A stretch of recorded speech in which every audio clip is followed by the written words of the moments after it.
I now give the floor to Her Excellency Christina Markus Lassen, Chair of Delegation of Denmark.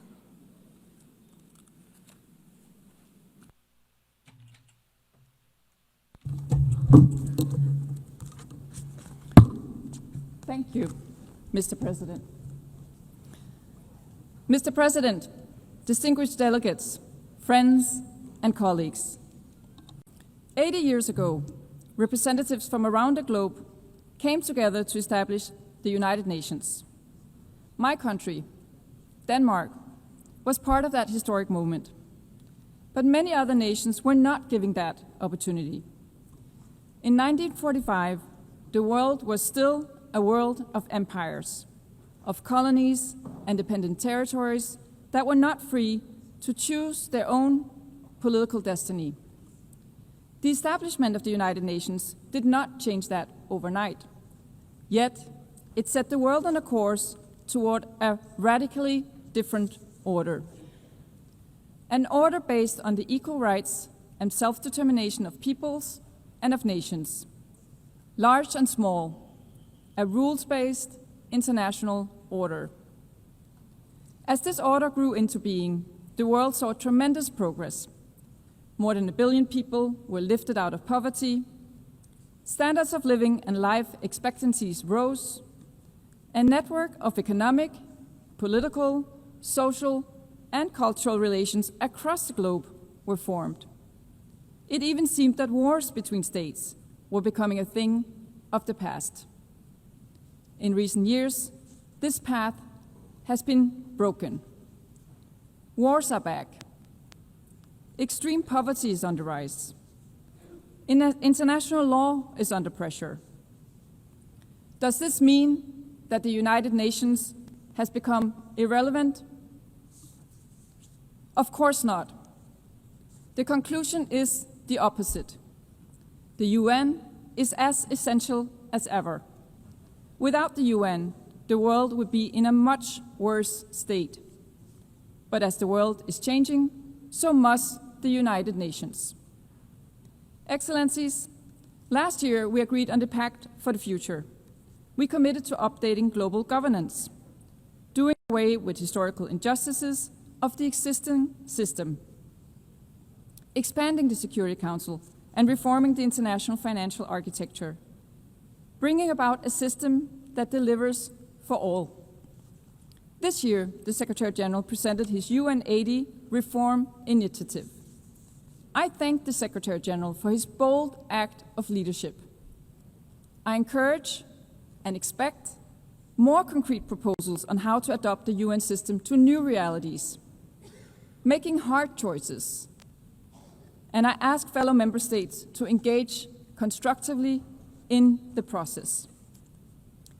Excellencies, as an elected member of the Security Council, Denmark works towards ensuring that the Council fulfills its vital mandate towards safeguarding international law, including international humanitarian law, and ensuring that the voices of those affected by conflict are heard by the Council. At times, we succeed with fellow members through a shared sense of purpose. Too often, however, results are not possible. Too often, the Security Council is divided, unable or unwilling to act. The costs of inactions are felt around the world, from the raging war in Sudan to the erasure of women's rights in Afghanistan, from the spiraling gang violence in Haiti to the crisis in Myanmar, to the instability across the Sahel, not to mention the horrible situation in Gaza. Almost 2 years have passed since the horrific terrorist attack by Hamas on October 7, 2023, an attack that tore through Israeli families and left the nation wounded to its core. Denmark has repeatedly and consistently condemned the attack and called for the immediate release of all hostages. We've also said from day one that Israel has a right to self-defense. But what is going on in Gaza right now has nothing to do with self-defense. A man-made famine is spreading. Thousands of civilians are being killed. The humanitarian catastrophe is of unbearable scale. It must be brought to an end immediately. Israel must comply with international law, including international humanitarian law. The war in Gaza needs to stop.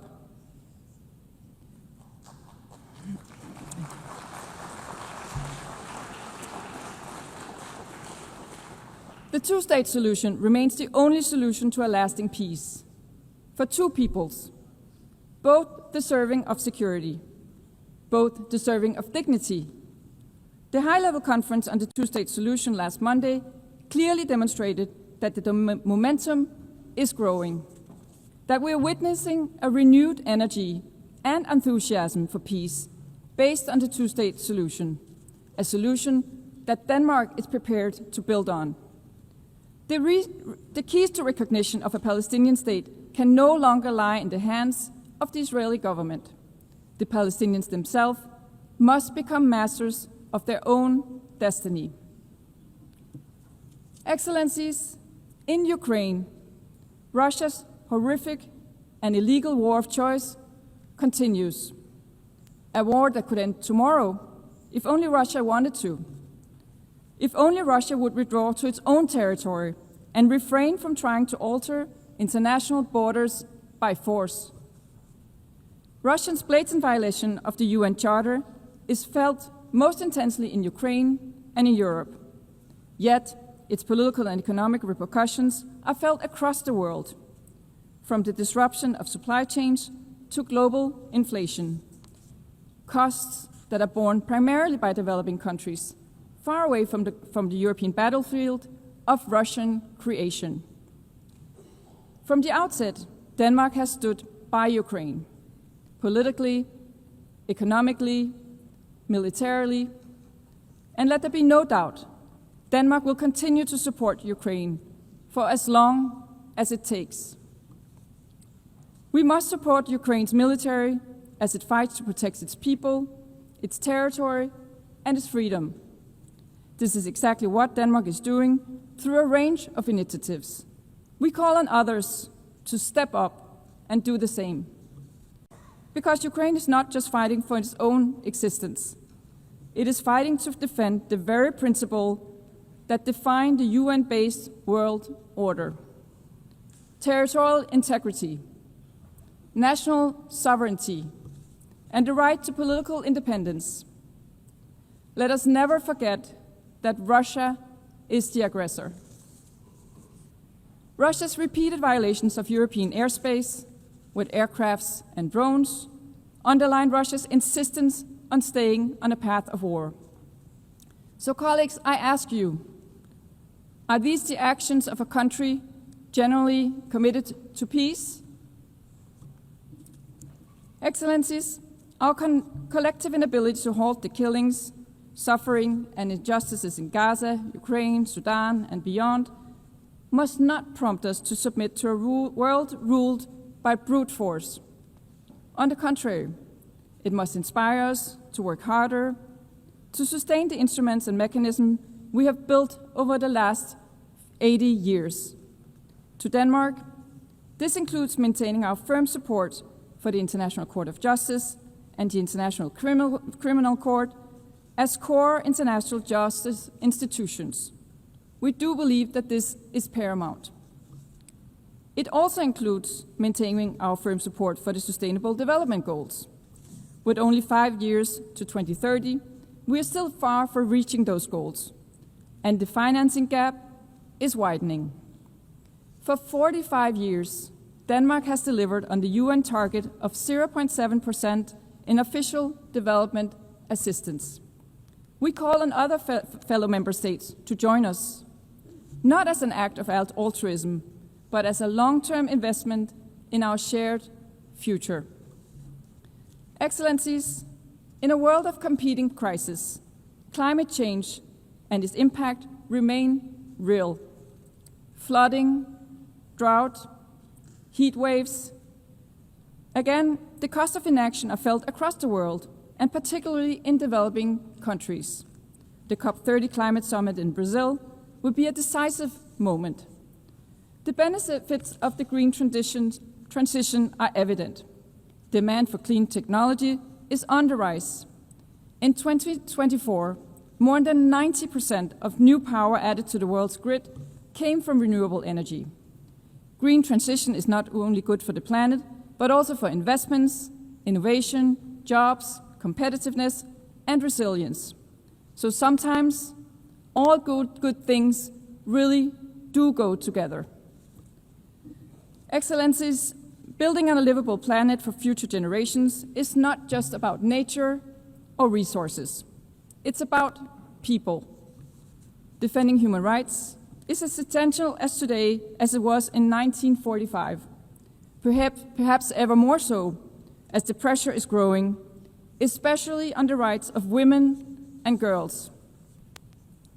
To Denmark, it is evident that gender equality is not only the right thing to do, it is the smart thing to do. That is also why Denmark, as we look to the upcoming process of selecting a new Secretary General for the United Nations, is encouraging member states to put forward qualified female candidates. After 80 years, it is high time for a woman to be at the helm of this organization.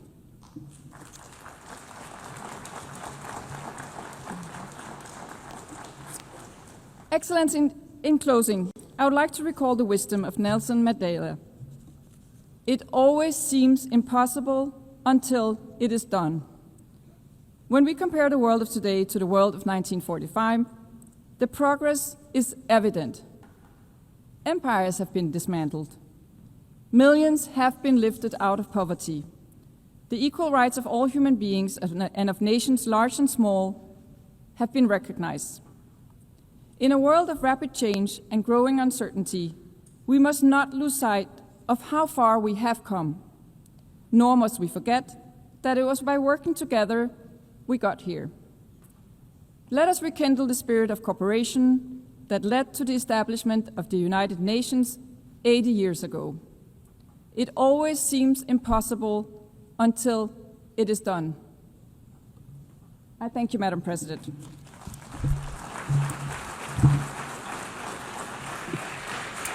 I thank the chair of the delegation of Denmark,